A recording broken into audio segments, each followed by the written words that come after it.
بسم اللہ الرحمن الرحیم۔ السلام علیکم۔ کویت اردو نیوز کے ساتھ میں ہوں محمد عمر۔ آج کی اس ویڈیو میں کویت سے آج کی تازہ ترین نیوز اپڈیٹ شامل کرتے ہیں۔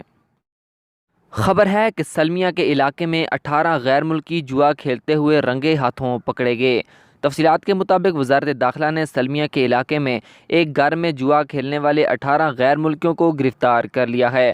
خفیہ ذرائع سے ملنے والی معلومات کی بنیاد پر معلومات کی درستگی کی تصدیق کے بعد قانونی اجازت لی گئی اور گھات لگا کر حملہ کیا گیا، جس کے نتیجے میں 18 غیر ملکیوں کو گرفتار کر لیا گیا۔ تمام ملزمان کو قانونی کارروائی کے لیے مجاز احکام کے حوالے کر دیا گیا ہے۔ اگلی خبر کی جانب بڑھتے ہیں کہ لائسنس کے بغیر گاڑی چلانے کے نتیجے میں 87 نابالغوں کو گرفتار کر لیا گیا ہے۔ محکمہ آپریشن اینڈ ٹریفک کے جاری کردہ اعداد و شمار کے مطابق 87 نابالغوں کو درست ڈرائیونگ لائسنس کے بغیر اپنے رشتہ داروں کی کاریں چلانے پر گرفتار کیا گیا ہے۔ ان کے کیسز متعلقہ حکام کے حوالے کر دیے گئے ہیں۔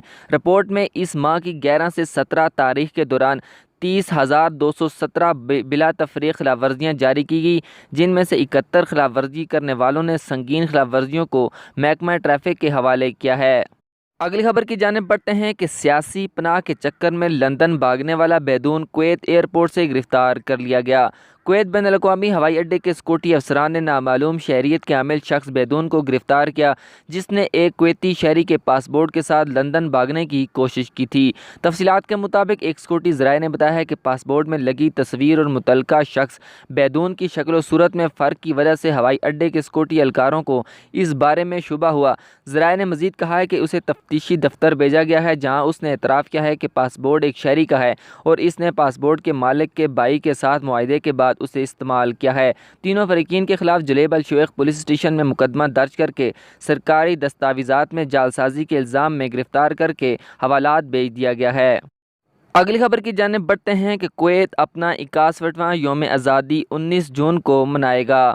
تفصیلات کے مطابق 19 جون 1961 کا دن کویت کی تاریخ میں ایک لافانی دن ہے۔ یہ وہ دن ہے جب کویت نے باضابطہ طور پر اپنی مکمل آزادی اور خود مختاری کا اعلان کیا اور کویت ایک آزاد عرب ریاست بن گیا، جس سے ریاست میں ایک نئے مرحلے کا آغاز ہوا۔